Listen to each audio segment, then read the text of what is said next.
Hey guys, I want to jump on this week, the Real CFO Project podcast, to go over some money saving moves, right? It's that time of year where we're looking at, uh, tax season coming up on us. It's Q4. It's time for us to make some decisions that might save us money.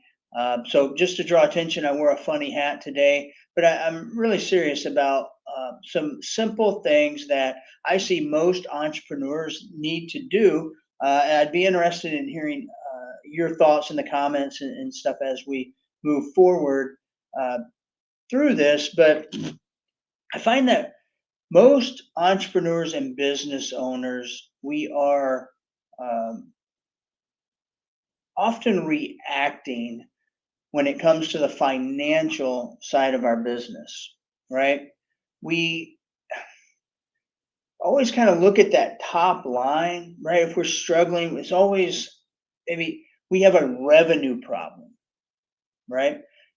We need to generate more revenue. When in fact, we could be operating at a decent level of revenue. We just don't know how to spend our money or how to keep more of it. So, we're going to hit on the financial side of it, the tax strategy side of it, and just little things that I think if you can extract one thing from uh, this podcast, this episode today, it's probably going to take 10, 15 minutes, is implement something that is not about revenue generation. It's not how do I keep more of what it is that I earn. So we have a concept here at the Real CFO Project and Kinsler Brown, our bookkeeping tax strategy and financial business is um, we want to optimize the growth and financial well-being of those that we serve, and we want to do it in a simple fashion. And that simple fashion really breaks down into four pillars. And that's what we're going to go through today, kind of what those pillars are, and a couple of points that we can, um, points or actions that we can take, to save money in those different pillars and what you can do. And the first pillar that we see, it's kind of an overview, as we see as the first pillar to financial management is a good solid accounting system and set of books, right? If you don't have a set of books or accounting system, you're going to be all over the place. So that's number one. Pillar one, the foundation is bookkeeping, accounting position. Pillar two is CFO advisory work, more business strategy, financial strategy, budgeting, forecasting, those sorts of things. Then we move over to um, pillar three. Pillar three is tax planning and strategy, right? Making sure that we implement tax planning and strategy before the end of the year so we can take advantage of certain things. And then finally is the compliance piece. That's filing your income tax, payroll tax, those sorts of forms, making estimated tax payments. You get it. So we're going to go through each of those very kind of fairly quickly and highlight a couple areas and why we feel like those areas in those separate pillars will save you money. So bookkeeping. One area, if you don't have a bookkeeping system, or if you do and you don't actively monitor it and make sure it's right, or maybe your bookkeeper, or maybe it's your spouse, maybe it's your mom, maybe it's your aunt, grandma, somebody's keeping your books, reconciling your accounts. Let's say you have that. They don't know exactly where things are supposed to go, so they might put it here 1 month, put it here 1 month. You run into the um, risk of having maybe deposits reporting as income when they're really not. Or you have expenses that aren't properly categorized. Maybe they're treated as personal expenses rather than showing up on your P&L. So one area where you can say, I'll give you an example, real life story. We're doing a tax return. It's just a few weeks ago. Somebody came to us. Their current CPA couldn't get their return done on time. They're kind of scrambling, looking for somebody who said, "Hey, we can help. Let me take a look at the information." And as we're doing that, we get access to their book, their QuickBooks file, and we're going down through the general ledger and we're identifying some things, and we do comparatives side by side to see if that gives us any information to see things might be off. We found a $50,000 loan that they had received earlier in the year that had been booked as sales. Why? Because it was a deposit, and deposits go as sales, or so the person doing it thought. Or the rule was set in their accounting software that automatically puts deposits into sales. Well, they're in about the 20% effective tax rate, so that $50,000 entry or reporting that 50,000 in sales would have cost them $10,000. So reviewing having a system in place and a method at which you take weekly, biweekly, monthly, and review your general ledger and see where stuff is posting and what it is, that can save you money. Expenses. We saw a large expense that somebody had reimbursed themselves personally for, right, as distributions. It had been coded as distributions because it was a payment from the business to the shareholder. Why did you? Because it wasn't normal. I mean, it was a one-time deal. So what was it? Well, I bought this piece of equipment. It was $15,000. I had to finance it through my personal thing, but it's a business asset. So we had to get the business asset on the books, the loan to the shareholder on the books, the payback, and that distribution was not a distribution to owner. It was a payback of a loan, right? Or and then that impacts basis. That now allows, we know we got this asset that now we can depreciate. And in 2025, it's 100% bonus depreciation. So anyway, good sets of books catch overcharges. They catch misreported income. It just overall helps you save money from business. We're not going to even dive into what a good set of books does in terms of getting financing and stuff.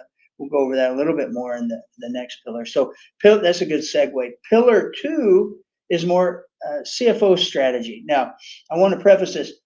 Fractional CFO, that's a wide bucket, right? It's a term that's used too much because I work with businesses from the area of about 250,000 in revenue to about 5 million. That's our sweet spot. And there's some variation in between depending on industry. We have some at 15, $20 million, some less than that. But the majority of our businesses that we work with typically are more around the area of 500 to 5 million, 500,000 to 5 million. So with those businesses, having a good reporting system is paramount, but now we have to move that kind of to the next level. And now we start implementing budgeting, forecasting, things like that, looking at our 3-month, 6-month, 9-month, 12-month cash flow trends. What's our budget? And I guarantee ways to save money. You probably heard the expression, if you write it down, you're 90% more apt to do it.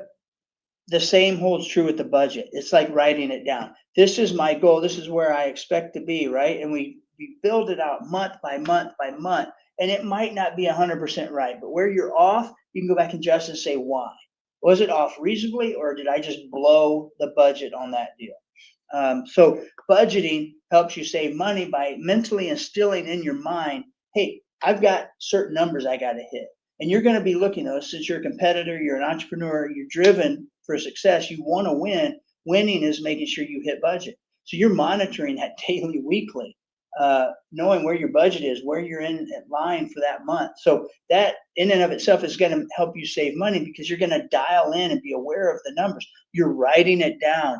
You're visibly seeing it. The picture's being painted, and you're going to be able to extract from that and say, I need to quit spending here, or I need to spend more here because it's driving revenue and I'm not spending enough.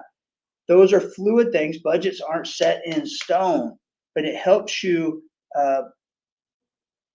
build the discipline. It puts something in front, like you're not just saying you're going to do it, you're writing it down, you're showing it to other people, you're discussing that, right?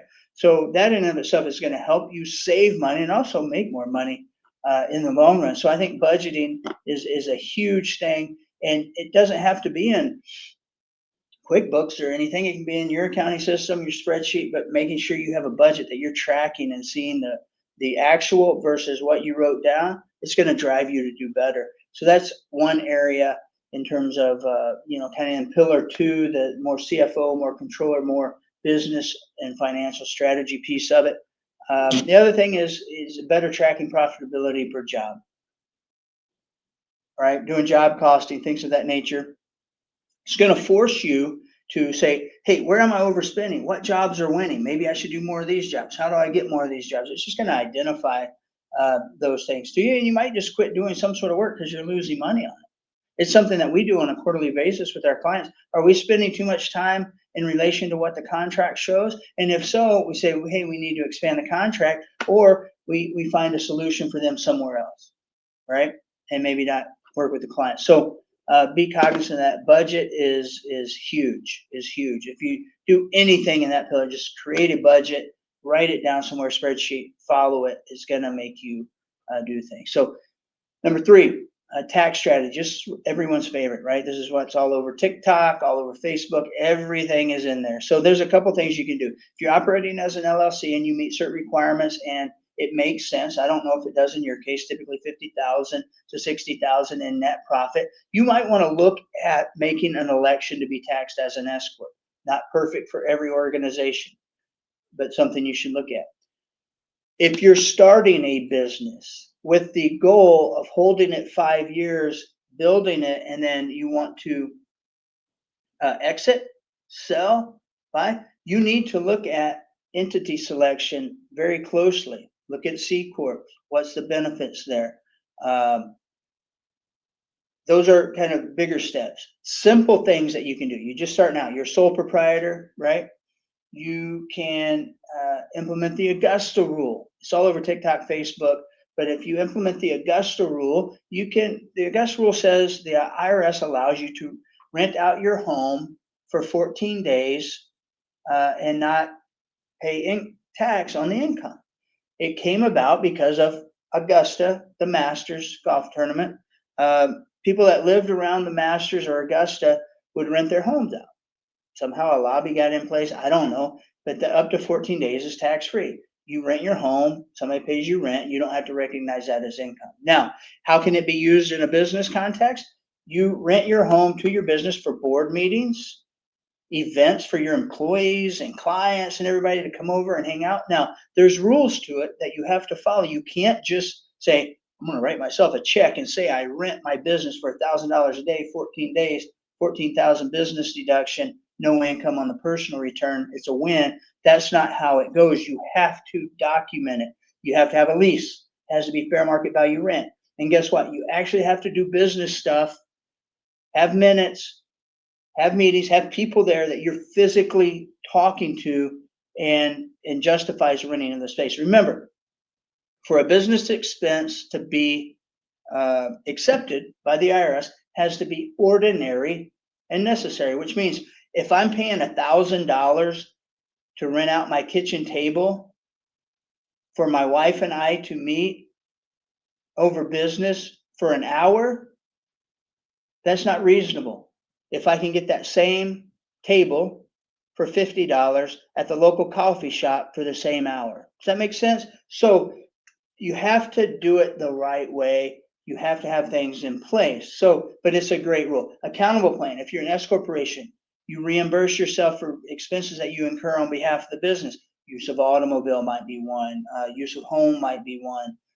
There's various things that, again, has to be documented, has to be ordinary and necessary. It can't just be made up and a check written to you. So that's a couple of strategies there. And of course, retirement deferral is one. There's R&D tax credits, work opportunity tax credits, a lot of other things you can look at, but those are things that you need to be considering at minimum. S corp election, Augusta rule, accountable plan, if you haven't already. And then finally, compliance. Everybody's like, well, I give my guy my tax return and he files it. What's compliance got to do with it? Well, compliance is paying estimated taxes. If you're profitable, the IRS expects you to pay your taxes throughout the year as you go. So if you're making $100,000 profit or have $100,000 in taxable income at the end of the year and you haven't paid any tax, there's going to be penalties because they expected to receive that, at least 90% of it, in estimated fashion, right? There's various rules that go into it, but you need to know what you need to pay quarterly. If it's nothing, great, you don't pay anything. But if it is, you need to at least know and be aware of what that is so you can pay it or choose not to. But I've seen penalties for failure to pay upwards of $20,000 because somebody owed $300,000, $400,000 at the end of the year, but they never paid along the way. So that's why compliance is important. It's not just filing that return, right? Same goes with payroll, sales tax. I see so many penalties all the time from people just simply by not being diligent, having stuff on their calendar and doing it by a certain deadline. I'm a big fan of signing up with the experts. So most of our clients that are on payroll, we will set them up with QuickBooks or Gusto. It's automatic. They make the payroll payment. Are they paying a little bit more for it? Yes. Do I have to deal with it? No. Does something get missed? Typically not. And if it does, somebody else is accountable. The pros at it, they make it easy. So everybody complains about price, but then when I say, we could sign you up over here and you would have avoided those $1,500 in penalties or late payments or late filings and all that if you just followed the plan, right? And had something in place to get it done. So there's a tremendous amount of areas where you can, just by doing simple things, you don't have to be a rocket science, you don't have to think too far out of the box. You just have to have a plan in place to do it. You have to have good books. You have to have a process and system to review those books, make sure they're accurate, make sure you know where everything is being accounted for, and if you're getting the proper income reporting and deductions, right? Then tax strategy, there's base level tax strategies you should be taking, right? Especially as a sole proprietor or an S corp that you need to be taking. There's more advanced ones that you can get into later down the road when it fits the season of business or life that you're in. And then finally, compliance. Don't take that one lightly. I see more people pay more penalties than what they pay me to do their tax return because they don't have that system and process to make sure they're getting the stuff done when it needs to be done. So anyway, these are a few things I think hopefully will make you better. Implement 1, 2, 3. Reach out to us if we can help. I mean, I'm open for free calls. Do a brain dump. You can do a lot of this yourself. I'm not trying to sell anything, but please take the time, be proactive, and get a system in place, and you'll save yourself a ton of money and a ton of grief at the same time. Hey, guys, our goal is to optimize the growth and financial well-being of those we serve. That includes our listeners, our employees, our clients. So appreciate you guys sharing this as much as you can. If you know somebody that's a small business owner that just wants to hear a brutally honest, upfront approach to business and financials and ideas that they can implement to save money, please share it with your friends, invite them to like it. And that's all I can ask, right? That's how we'll grow. That's how we'll get the message out. I appreciate you guys' time. We'll see you next time.